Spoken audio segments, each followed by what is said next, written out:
Nitration বিক্রিয়া হচ্ছে বেনজিনকে গাঢ় নাইট্রিক অ্যাসিড ও গাঢ় সালফিউরিক অ্যাসিডের উপস্থিতিতে বিক্রিয়া করালে, বেনজিনকে গাঢ় নাইট্রিক অ্যাসিড ও গাঢ় সালফিউরিক অ্যাসিডের উপস্থিতিতে বিক্রিয়া করালে, বেনজিনকে গাঢ় নাইট্রিক অ্যাসিড ও গাঢ় সালফিউরিক অ্যাসিডের উপস্থিতিতে বিক্রিয়া করালে নাইট্রোবেনজিন উৎপন্ন হয়। তাহলে বেনজিনকে গাঢ় নাইট্রিক অ্যাসিড ও গাঢ় সালফিউরিক অ্যাসিডের উপস্থিতিতে গাঢ় নাইট্রিক অ্যাসিড ও গাঢ় সালফিউরিক অ্যাসিডের উপস্থিতিতে বিক্রিয়া করালে নাইট্রোবেনজিন উৎপন্ন হয়। নাইট্রোবেনজিন উৎপন্ন হয়। এই বিক্রিয়াকে নাইট্রেশন বিক্রিয়া বলা হয়। নাইট্রোবেনজিন তৈরি হয়, এই বিক্রিয়াকে বলা হবে কি? নাইট্রেশন বিক্রিয়া। বুঝছেন? বিক্রিয়াটা আমরা লিখে দিতেছি। তো প্রথম হচ্ছে বেনজিন বলয়,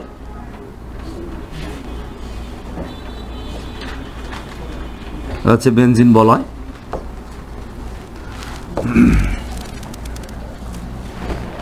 যোগ হচ্ছে নাইট্রিক অ্যাসিড। এই নাইট্রিক অ্যাসিডটা বাবা গাঢ় কনসেন্ট্রেটেড, যোগ হচ্ছে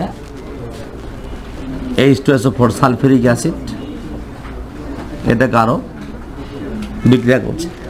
এই বেনজিনের সাথে নাইট্রিক অ্যাসিড এবং গাঢ় সালফিউরিক অ্যাসিড বিক্রিয়া করছে, ওর উৎপন্ন করছে। এখানে হচ্ছে NO2, এর নাম নাইট্রোবেনজিন, যোগ কি হবে? H2O, পানি। তাহলে বেনজিনের সাথে গাঢ় নাইট্রিক অ্যাসিড গাঢ় সালফিউরিক অ্যাসিড বিক্রিয়া করে উৎপন্ন করছে নাইট্রোবেনজিন, যোগ হচ্ছে পানি। এখন এটারও কৌশল লিখতে হবে, ভালো করে বুঝছেন ক্রিয়া কৌশল কি হবে। নাইট্রেশন বিক্রিয়া কিন্তু মোস্ট ইম্পর্টেন্ট, ঠিক আছে? এটাও কিন্তু ইলেকট্রোফিলিক প্রতিস্থাপন বিক্রিয়া হবে, ক্রিয়া কৌশল। আর আমরা ভালো করে জানি যে অ্যারোমেটিক যৌগগুলো হচ্ছে ইলেকট্রোফিলিক প্রতিস্থাপন বিক্রিয়া দিয়ে থাকে, বুঝছেন? ক্রিয়া কৌশল। তাহলে ক্রিয়া কৌশল কেমন হবে? তিনটে ধাপ। প্রথম ধাপ কি হবে? প্রথম ধাপ হচ্ছে গাঢ় নাইট্রিক অ্যাসিড এবং গাঢ় সালফিউরিক অ্যাসিড বিক্রিয়া করে নাইট্রোনিয়াম আয়ন তৈরি করে। তাহলে প্রথম ধাপে কি হবে? গাঢ় নাইট্রিক অ্যাসিড এবং গাঢ় সালফিউরিক অ্যাসিড বিক্রিয়া করে নাইট্রোনিয়াম আয়ন তৈরি করবে। নাইট্রোনিয়াম আয়ন, এটাও ইলেকট্রোফাইলই হবে। কিভাবে হবে বিক্রিয়াটা ভেঙে দেখায় আমি একটু, হ্যাঁ? আচ্ছা, আচ্ছা এরকম যদি লিখি, তার না HSO4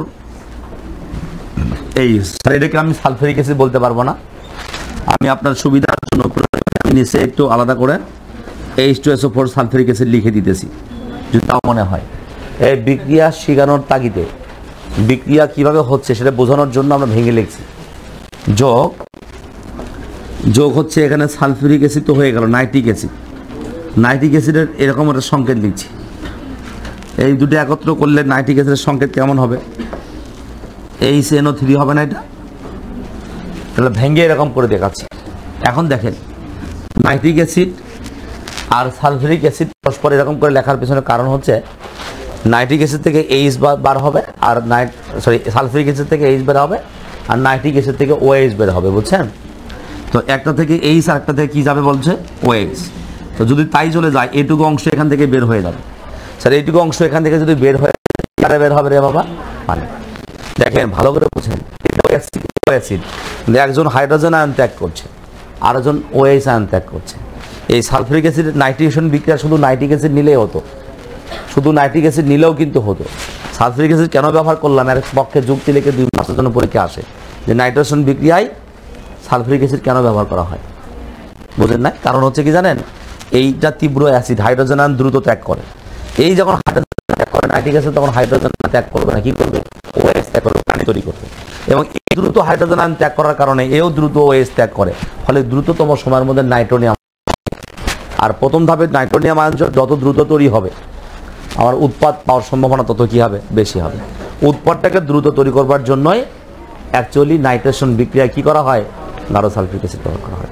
শীটে দেওয়া আছে, দেখে নেবেন। তারপরে দেখেন এটুকু অংশ তো বের হয়। বাবা, এটা কি প্লাস না রে? এটা প্লাস আকারে বের হবে, এটা কি হবে? মাইনাস আকারে বের হবে।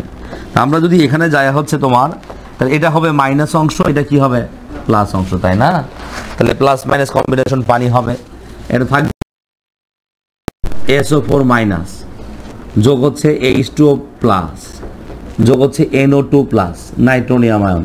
ঠিক তো নাকি? এই যে নাইট্রোনিয়াম আয়ন তৈরি হয়েছে, নাইট্রোনিয়াম আয়ন কি ইলেকট্রোফাইল না নিউক্লিওফাইল? ইলেকট্রোফাইল, ইলেকট্রনকে ফিল করবে, তাই না? আর বেনজিন বলের মধ্যে আমাদের কি আছে?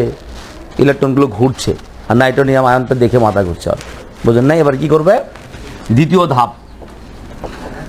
ধাপ, এই প্রথম ধাপে উৎপন্ন যে নাইট্রোনিয়াম আয়ন আছে, এই নাইট্রোনিয়াম আয়নটা এবার কাকে আক্রমণ করবে?